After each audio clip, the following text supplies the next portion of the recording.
Masarap daw maging nanay o tatay, pero nitong nakalipas na ilang linggo, maraming mga pruweba na hindi pala lahat ay handang maging magulang. Ang sagot naroon daw sa banyo o basurahan.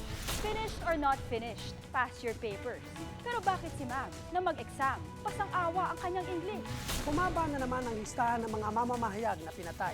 Ang Pilipinas ba ang pinakadelikadong lugar para sa mga tulad namin? Personal naming inalam. Sinaliksik ang bawat anggulo. Bawat detalye kinumpleto, ang lahat ng yan nakatala Sa Reporter's Notebook.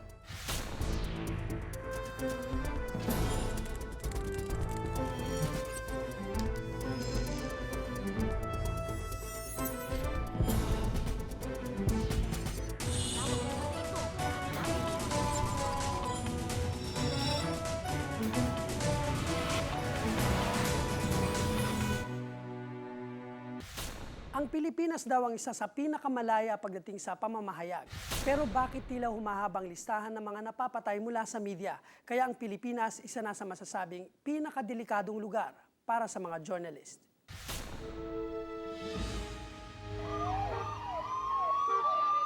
Mistulang Heroes welcome ang pasalubong kay Gerson Hinola ng kanyang mga kababayan noong nakaraang linggo. Ilang buwan na ring hindi nakakauwi sa Bacolod si Gerson. Ang malungkot dito, bangkay na nang siya'y bumalik sa kanyang bayan.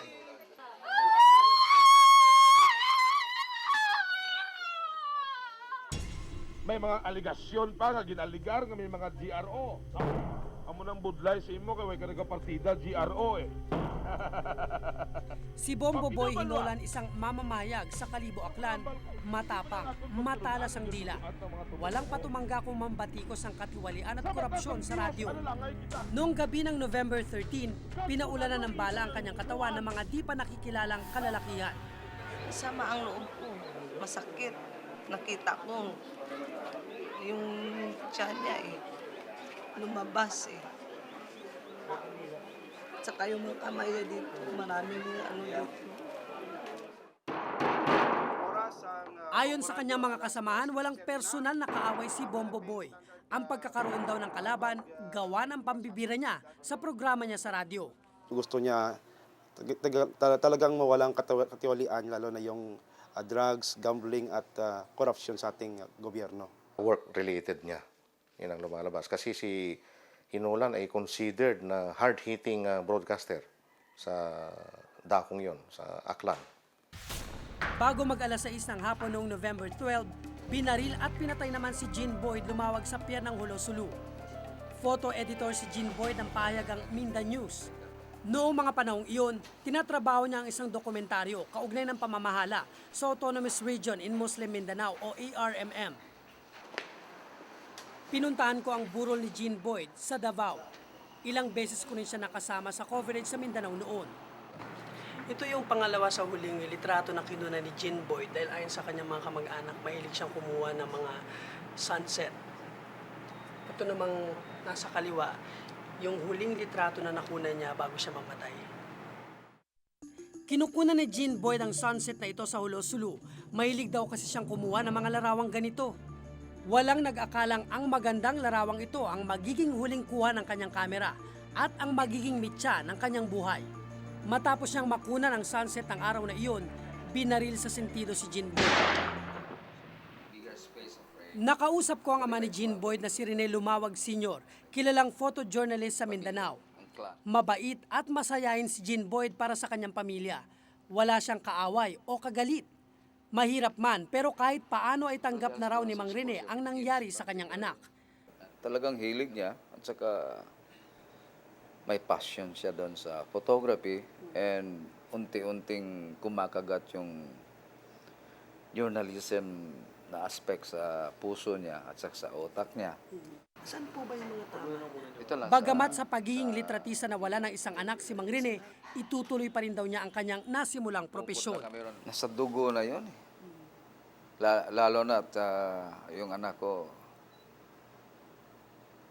diyan kinitil ang buhay niya. So, baka magdamdam siya sa akin na sabihin, Tay, ikaw ang nag-influence sa akin. You paved the way. Ang investigasyon ng PNP may mga suspect na sa pagpaslang kay Jean Boyd. Nakapag-file na ng kaukulang kaso against sa two suspected membro ng Abu Sayyaf na sila ang responsable sa pagkamatay ni Jean Boyd Lumawag. Hindi naman naniniwala dito si Kaloy Conde, correspondent ng New York Times at ilang beses na ring nakapag-cover ng istorya sa Mindanao. Itong mga grupo nito are not known to kill journalists. Hindi sila, wala pang cases na, sa mga previous cases, decades ako meron mga NPM, mga pinatay. But itong mga, lately, wala silang ganong target. Itong mga pinatay since 1986, ilan lang dyan yung mga namatay dahil sa pagko-cover ng conflict ng mga to. Pero most of them were assassinated. Pinatay ng mga nakakabangga nila. Sina Bombo Boy at Jean Boyd ang mga pinakauling biktima ng mga mamamahayag na napaslang sa bansa. Ayon sa tala ng National Union of Journalists of the Philippines, 59 na ang napaslang mula 1986. Sa bilang na ito, 6 ang nangyari sa Metro Manila, 16 sa Luzon, 9 sa Visayas at 28 sa Mindanao. Ayon kay Professor Luis Teodoro ng UP, higit na mas maraming insidente ng pagpaslang sa mga mamamahayag sa mga probinsya kesa sa Metro Manila. Doon kasi pinakamahina yung justice system eh. At saka doon yung mas madali kang, pag pinatay ka, mas madali silang, they can get away with it. Dito kasi, palagay natin, pumatay ka ng taga-broadsheet o taga-GMA, malamang humahuli ka kasi malakas ang media rito. At ang nakababahala raw, higit na mas mataas ang bilang ng pagpaslang ngayon kesa noong martial law. Noong panahon ng martial law mula 1972 hanggang 1986, 34 ang naitalang napaslang ng mga mamamahayag. Ngayong taon, 10 na ang naitalang kaso. This is the worst time. This is the worst record talaga. Record talaga itong 10 eh. Napakarami nito. Si Isagani Yambot, publisher ng Philippine Daily Inquirer, may git 5 dekada ng periodista. Isa siyang reporter noong panahon ng martial law. Ayon sa kanya, bagamat wala raw kalayaan ng media noong martial law, lumalabas na mas matindi ang sitwasyon ngayon. Hindi natin masasabing kompleto ang press freedom eh. Ang kalayaan ng mga mamamahayag na magsulat. Kung may takot sila na kapag sinulat mong ganito, inatake mo isang government official o inatake mo isang politiko o isang public figure ay bukas makalawa, baka patay ka na o masaktan ka. Binansagan daw na freest in Asia ang media sa atin. Ngunit base sa mga nangyayari ngayon, paano naging malaya ang pamamahayag kung kinikitil naman ang boses at binubusala ng bibig ng mga mamamahayag?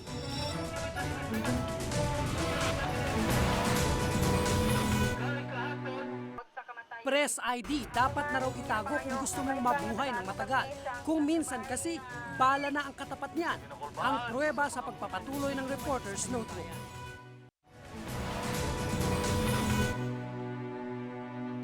Ang mga reporter, malaki raw ang serbisyo sa lipunan. Sagot naman ng mga masasamang loob, isang bala ka lang. Sino pa ba ang gustong pumasok sa media gayong humahaba ng listahan ng mga napapatay sa larangang ito?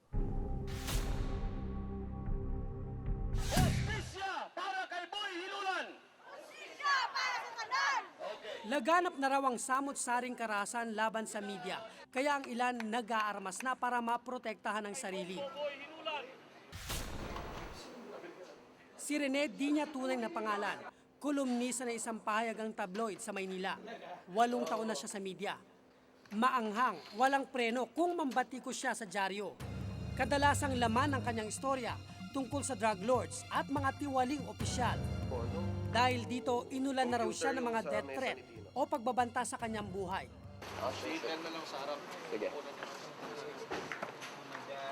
Junjun and also Irene and my friend Leon Mark. Halos dinumero ang kanyang mga galaw. Kahit saan siya magpunta, kasama niya ang kanyang mga bodyguard. Armado at listo ang kanilang galaw. Mahirap na raw kasing masalisihan ang kanyang mga kaaway. Ngayon lang ako kasi nakakilala ng sa media, tas maraming klase ng baril na nasa kotse niya. Hindi ako sanay, honestly. Necessity siya to protect yourself. Pero, syempre, kailangan naman with proper seminar, proper, yung lecture doon sa mga tao magdadala ng baril. Involved kasi siya kaya hindi ko Hindi raw kapraningan ang inaasta niya. Mabuti na raw ang nag-iingat kaysa maunahan. Paano yan pagka-traffic na ganito? Mas delikado ba?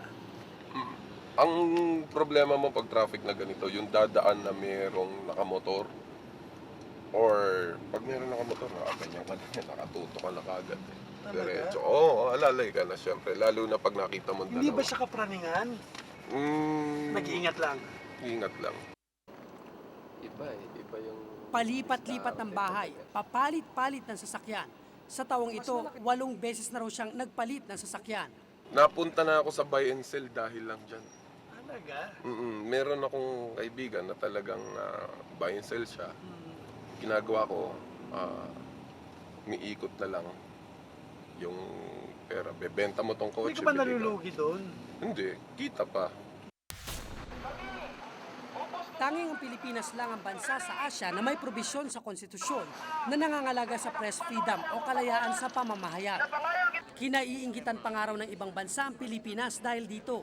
Pero dahil sa talamak na pagpaslang sa mga mamamahayag sa atin, ang Reporters Without Borders, isang international organization ng mga mamamahayag, nagsabing sa buong mundo kabilang ang Pilipinas sa pinakadelikadong mga lugar para sa mga mamamahayag.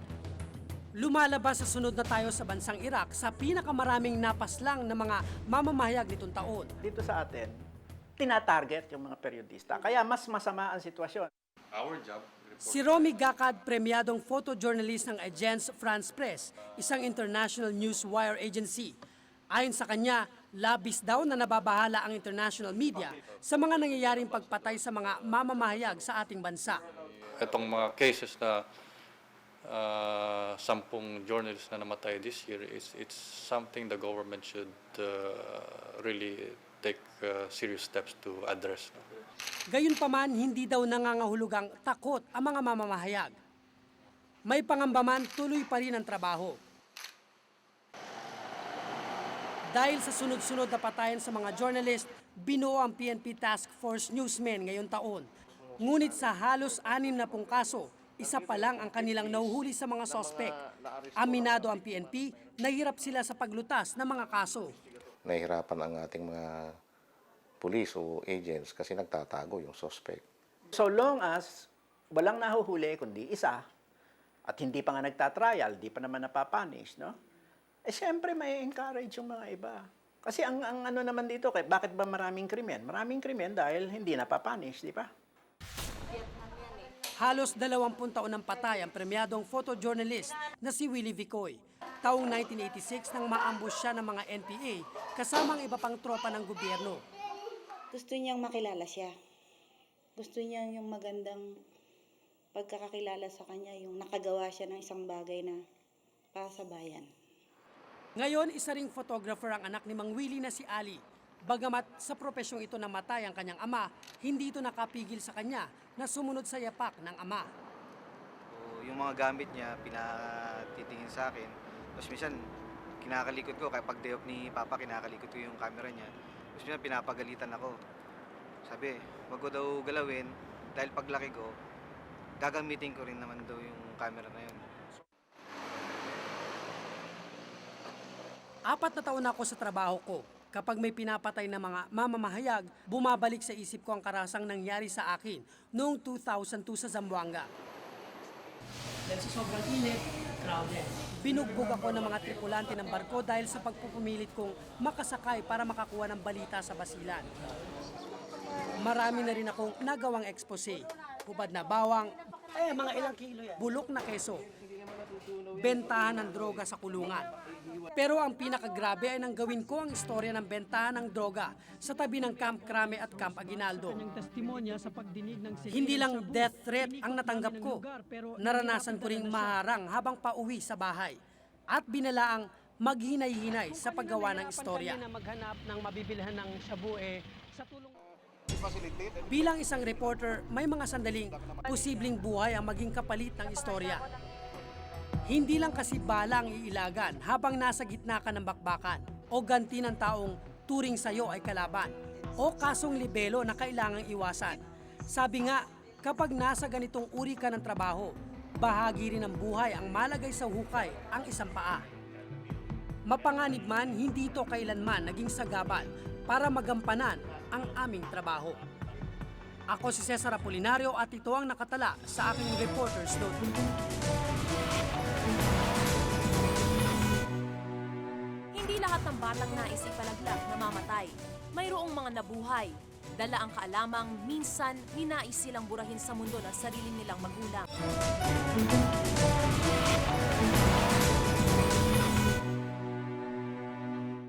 Nasa kubeta, nasa basurahan, nakabalot ng dyaryo.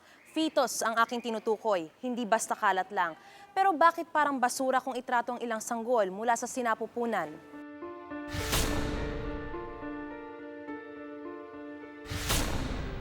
Ang mag-asawang Gina at Glenn biniyayaan ng 6 na taong pagsasama. Pero hindi ng sariling anak. Lahat ng paraan, ginawa na nila para lang magkaanak, pati ang magpahilot at magsayaw sa ubando. Hindi raw nila maintindihan kung bakit ang ibang magulang tinatanggihan ang mga anghel na binigay sa kanila. Kung bakit itong mga tao na to, nagagawa nilang anuhin yung mga anak nila. Oo, na itahapon na kung sila na nga yung binigyan. Ito isang napakaganda regalo galing sa Panginoon. Na kung bakit kami, sa kagustuhan namin, talagang gustong-gusto namin, bakit kaya hindi kami mabigyan? Tila may mga batang sadyang hindi ginusto ng kanilang mga magulang. Gaya na lamang ng sanggol na ito na tinapon sa isang estero kamakailan. Ngayong taon, siya na ang ika-22 fetus na natagpo ang itinapon na lamang ng walang pakundangan. Iba-iba yung rason kung bakit unwanted yung pregnancy. Yung una, hindi sila handa, bata pa sila. Pangalawa, meron namang iba na napaka-importante ng karir nila na pag nabuntis sila, parang hindi sila handa. Hindi lahat ng batang nais ipalaglag namamatay. Mayroong mga nabuhay. Dala ang kaalamang minsan ninais silang burahin sa mundo ng sarili nilang magulang. Isa na rito si Lito, di niya tunay na pangalan. 18 taong gulang. Nahihiya siyang makilala bilang isang batang dapat ay ipapa-abort. Dahil sa kahirapan daw po, parang hindi pa nila kayang magkaroon ng anak sa panahon na yon. Kaya hindi pa panahon para lumabas ako ng panahon na yun. Kinupkup siya ng kaniyang tiyahin at ngayon nagsusumikap mag-aral ng mabuti. Katunayan, isa siyang eskolar. Tinanggap ko po yun na parang hamon para sa akin. Parang kahit wala sila, siguro kaya ko pong gawin kahit wala sila. Kahit wala siya, kahit chance ko lang tong mabuhay. Kumbaga parang isang chance ako lang. Kaya ang ginagawa ko po, parang minomotivate ko po yung sarili ko na mag-aral mabuti. Damang hinanakit ni Lito sa ina na ayaw na raw niyang makita pa. Gusto ko rin pong mapamukha sa kanya na yung na malaking pagkakamali sa buhay niya yung itry na abort ako. O kaya kahit na hindi man nagtagumpay, malaking pagkakamali po sa kanya yun. Parang malaki yung nawala sa kanya na hindi na niya kayang ibalik. Noong 2003, mahigit kumulang 400,000 bata raw ang pinalaglag at mahigit 1,000 bata ang inabandona na lamang. Marami pang kaso ang di dokumentado. Kung ang mag-asawa sabik sa anak, ang 20 taong gulang na binatang ito sabik sa magulang. Iniwan daw siya sa isang simbahan noong siya'y maliit pa, ni hindi na niya maalala kung saang lugar siya iniwan. Ako na ang pinasunod po sa umpisal. Yung pagbalik ko po sa inuupuan namin, wala na po. Sabay umiyak na po ako doon. Tapos po nananawagan sa simbahan sa radyo po. Namalagi siya sa DSWD hanggang sa kupkupin ng babaeng ito. Ang hiling lang niya, ang kininasana siya ng mga tunay na magulang. Sana huwag akong mawawalan ng pag-asa.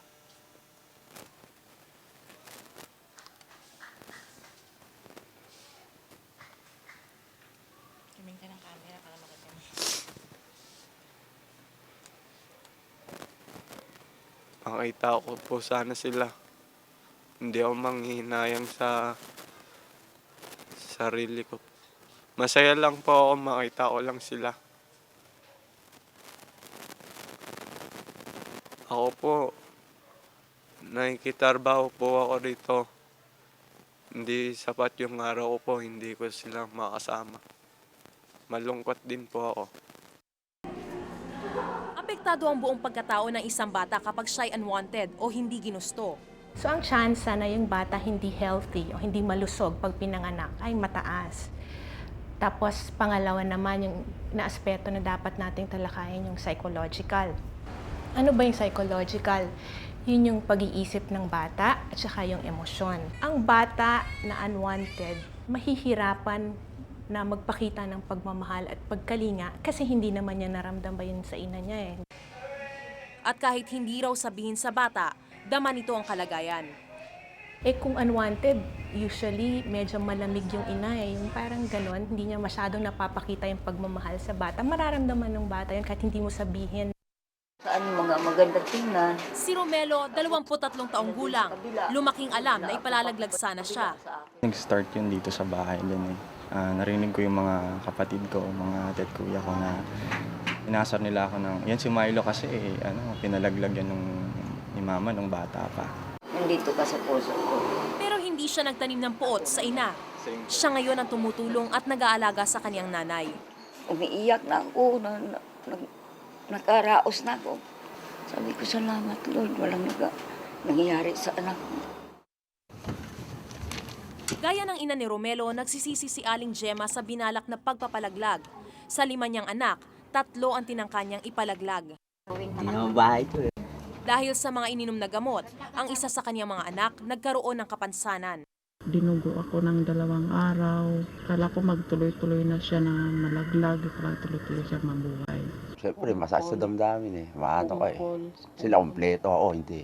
Wala na magagawa, umiyak na lang ako. Kung hindi raw handa sa pagkakaroon ng anak, maaaring lumapit ang mga magulang sa mga institusyong gaya ng pro-life. Meron tayong hotline telephone counseling at available ito every day. May mga full-time volunteer counselors tayo at saka mga trained staff counselors. Kaya yung mga kababaihan na nagkakaproblema sa kanilang pagbubuntis, hindi ho kailangan ituloy sa abortion kahit gaano kabigat. Sa lugar na ito sa DSWD nakalagak ang mga batang abandonado. 40 sanggol ang narito sa kasalukuyan. Pero pumapatak sa 3 hanggang 4 na bata ang iniiwan dito kada buwan. Hanggang walang dumarating na mag-aaruga, maghihintay ang mga musmos sa magnanais na kupkupin sila. Maliliit na kamay at daliri, maliliit na paa, mga batang tila pinagkaitan ng pagkakataong makadama ng pagmamahal mula mismo sa mga taong kanilang pinagmulan. Ang maliit nilang tinig, sana'y dinggin naman. Ako si Maris Umali at ito ang nakatala sa aking Reporter's Notebook.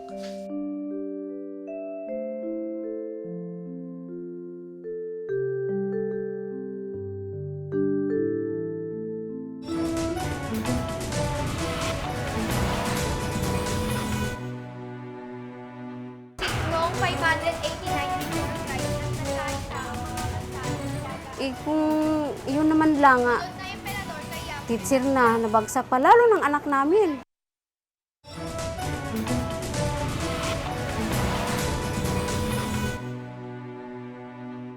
Dati, bukod sa Inglaterra at Amerika, sa Pilipinas makikita ang mahuhusay sa English. Noon yun.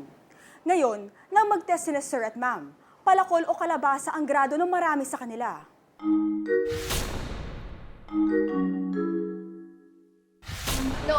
Noong 589 before Christ, Sila ang pag-asa ng bayan. Edukasyon daw kasi ang isang daan sa pag-unlad ng bansa. Pero ang edukasyon natin, tila hindi na nauubusan ng problema.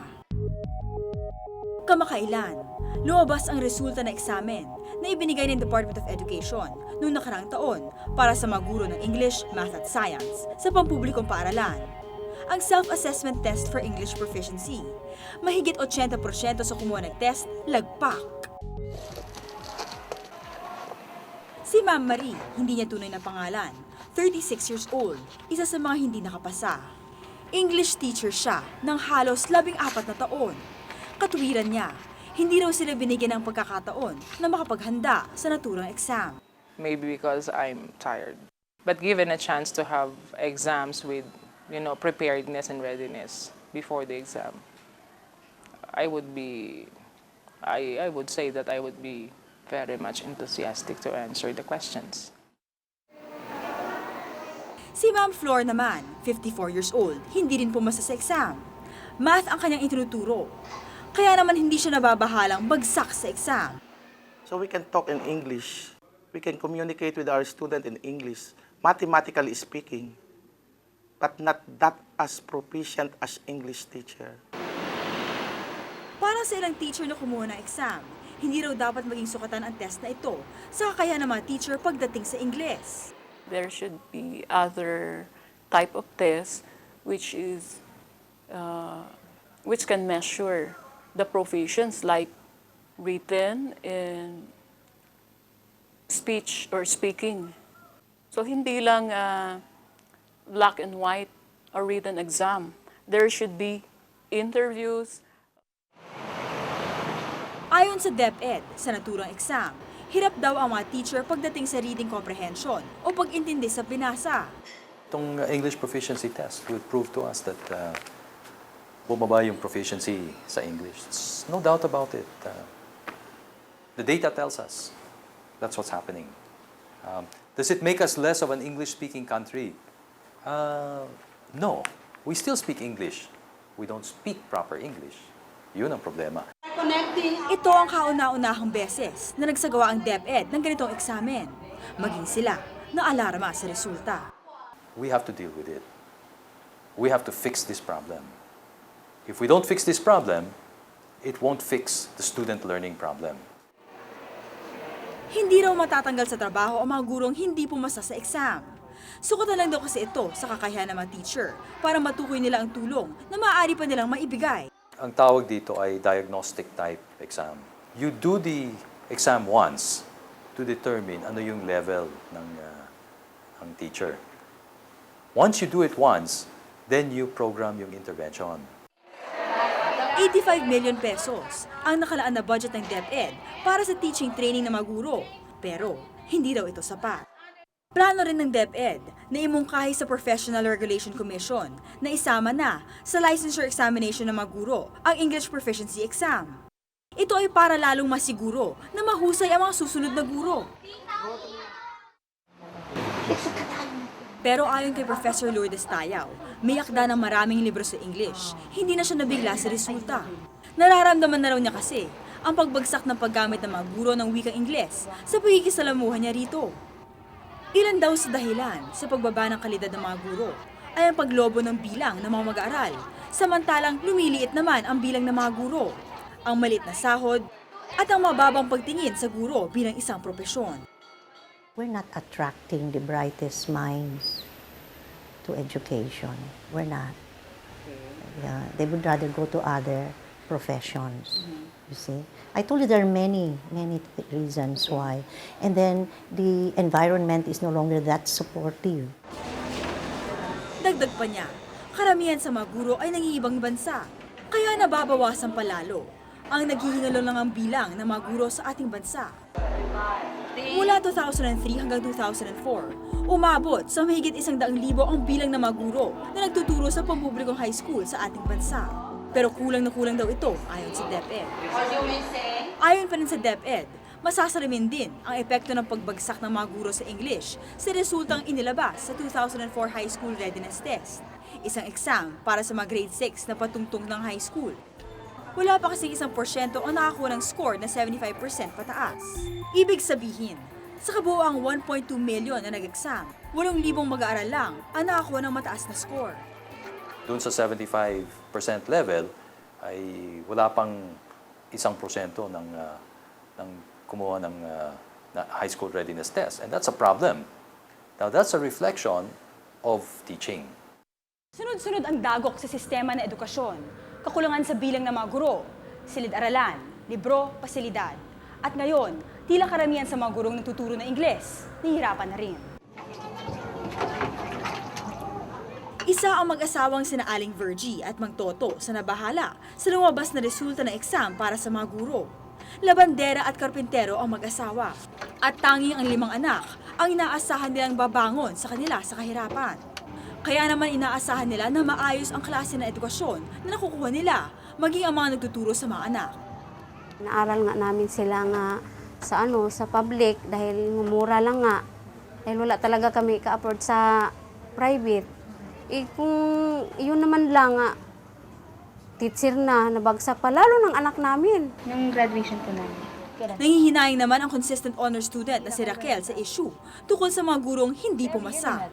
Pangarap pa naman niya ang maging guro.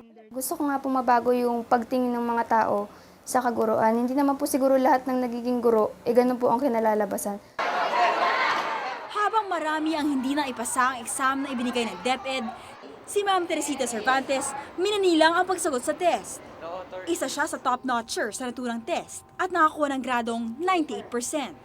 Hindi siya naniniwala na kailangan pang paghandaan ng test na binigay ng DepEd. Ang pangalan ng exam ay self-assessment. So dapat talaga, self-assessment, ang binibigay mo doon yung sarili mo eh. Kung ano yung exam mo, parang iyon ikaw. So dapat talaga sineryoso nila yun.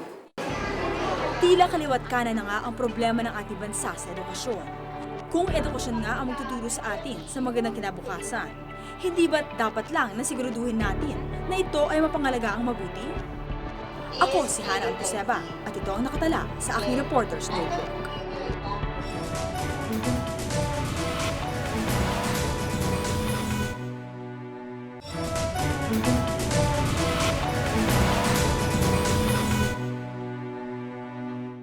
Kung may nais po kayo ipasiyasat ng mga isyu o mga balita, maaari po kayong tumawag sa numerong 928-4239. Maaari rin kayong mag-email sa amin sa reportersnotebook@gmanetwork.com. Para sa malalimang pagtingin sa mga isyu at balita, samahan kaming muli sa susunod na Martes. Ako si Cesar Apolinario. Ako si Hana Alcoseba. Ako si Maris Umali at ito ang Reporter's Notebook.